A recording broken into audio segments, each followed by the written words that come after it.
Bonjour, je m'appelle Ruben, je suis agent immobilier depuis 8 ans. J'ai commencé donc ma première expérience à ce moment-là.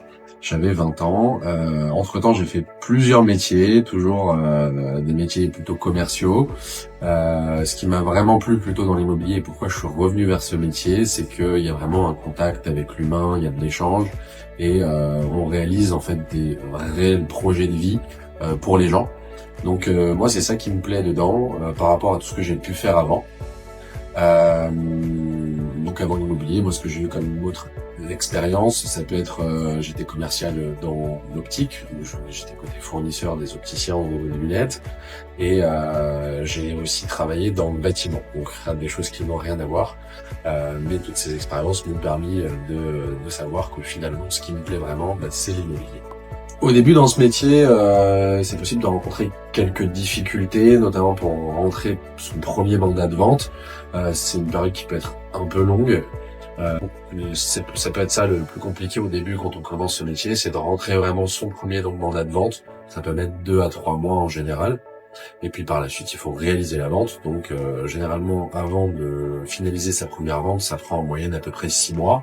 Donc mon conseil, ça va être de mettre un peu d'argent de côté avant de commencer ce métier pour être sûr d'avoir les reins solides, si je peux dire. Une journée type pour moi dans l'immobilier, ça va être dans un premier temps, bon je vous le dis, il n'y a pas vraiment de journée type, on fait vraiment des choses différentes chaque jour, chaque journée est différente, mais une journée type pour moi, ça va être d'arriver premièrement le matin, de partager un moment en équipe avec mes collègues, prendre un café, discuter, etc. Et puis après, on va tous partir en prospection.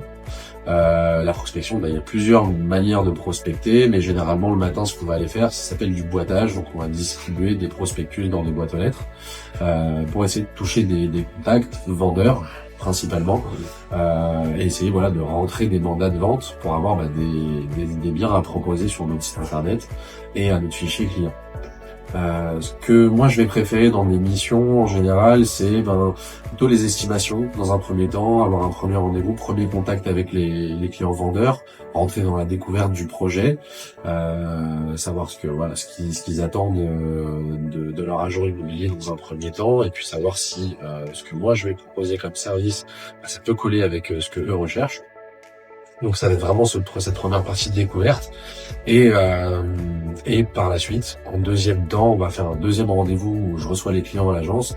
Et ça aussi, j'aime bien parce que c'est le moment où vraiment je vais présenter mes engagements de service, la manière dont moi je travaille, et puis l'estimation que j'aurais faite.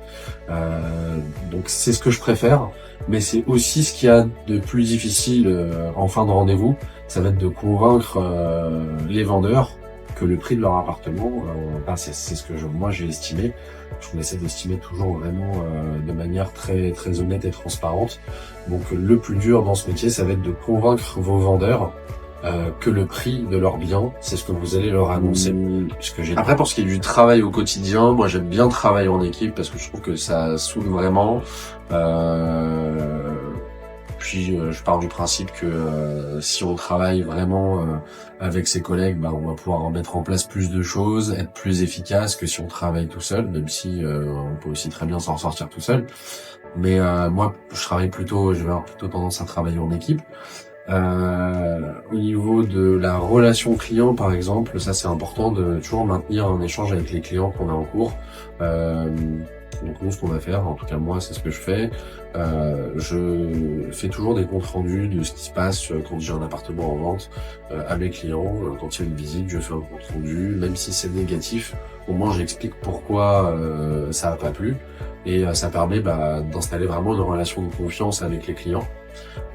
Et ça, c'est important pour pouvoir garder un mandat dans la durée, parce que parfois, les appartements se vendent vite. D'autres fois, c'est un peu plus long et un peu plus compliqué. Donc pour que la personne continue de nous faire confiance, c'est important de toujours rester professionnel et d'échanger avec les vendeurs et de leur faire des comptes rendus. Donc moi, pour garder mes clients vraiment proches de moi, c'est ce que je fais. Je leur fais des bons comptes rendus réguliers. Et donc quand il se passe rien, je les appelle pour leur dire bon, pour l'instant il se passe pas grand chose. mais vous inquiétez pas, on continue à travailler, on continue à faire des choses, et ils se sentent pas délaissés en se disant bon bah j'ai pas de nouvelles, ça se trouve l'agent immobilier il est en train de rien foutre dans l'agence et il travaille pas sur mon appartement. Non, c'est pas le cas, on continue de travailler et c'est important de rester en contact avec ses clients pour les rassurer. Alors après, une anecdote que je peux vous raconter, une fois je suis arrivé en estimation chez un monsieur qui était divorcé avec un garçon, un adolescent de 16 ans, et quand on fait un tour de pièce, il me présente un peu tout l'appartement. Puis on très grand la chambre de son fils, avec sa copine en train de faire une petite chose. J'ai vite refermé la porte et puis j'ai dit bon, on viendra à cette pièce plus tard. Moi, ce qui me motive encore aujourd'hui dans ce métier, c'est le fait que, en fait, plus on en fait et plus on va en avoir. Donc, c'est vraiment au mérite. C'est-à-dire que plus vous allez en faire et plus vous allez avoir des retours, des clients, des contacts. Donc c'est pour ça que j'aime bien aussi ça, parce que c'est s'auto-challenger au quotidien. Et donc ouais, moi c'est ça qui me motive aujourd'hui, c'est toujours essayer d'aller chercher le petit truc en plus pour faire toujours mieux que l'année précédente. Après, si je peux vous donner un conseil pour devenir agent immobilier, faut être motivé. Il faut être motivé parce que, comme je vous le disais juste avant, on n'a rien sans rien, et plus on en fait, plus on va en avoir. Donc, si vous pensez que c'est un métier où vous allez pouvoir gagner facilement de l'argent sans forcément beaucoup travailler, je vous arrête tout de suite, c'est pas le cas.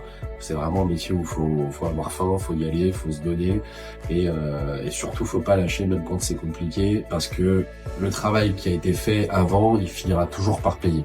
Plus vous allez travailler, plus on va vous voir, et plus les gens vont se rappeler de vous, même s'ils vous ont pas appelé tout de suite parce qu'ils n'ont pas forcément un projet dans l'immédiat. Plus ils vous auront vu vos noms dans la boîte aux lettres, ou plus ils vous auront vu sonner à leur porte simplement pour discuter et proposer des services, et plus ils penseront à vous.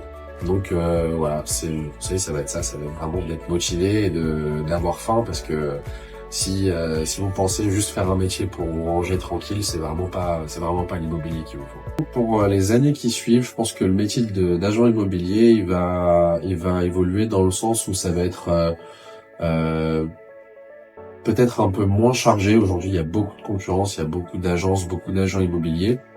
Et comme le marché se tend de plus en plus, il y a beaucoup d'agences et d'agents immobiliers qui n'y arrivent pas parce que ils n'ont pas forcément les bonnes méthodes, ou parce qu'ils ne sont pas assez motivés pour en faire plus. Donc je pense que c'est un métier qui va évoluer dans le sens où on va avoir beaucoup moins de concurrence et on va réussir à garder vraiment des agents immobiliers efficaces. Donc pour moi, ça va aller de mieux en mieux, et ce sera beaucoup plus intéressant pour ceux qui vraiment sont motivés et ont la passion de ce métier. Voilà, donc merci de m'avoir écouté, c'était Ruben, et j'espère que j'ai pu vous apporter quelques explications et quelques bons conseils, en tout cas pour ceux qui ont envie de faire ce métier plus tard. Je vous laisse avec Lynn.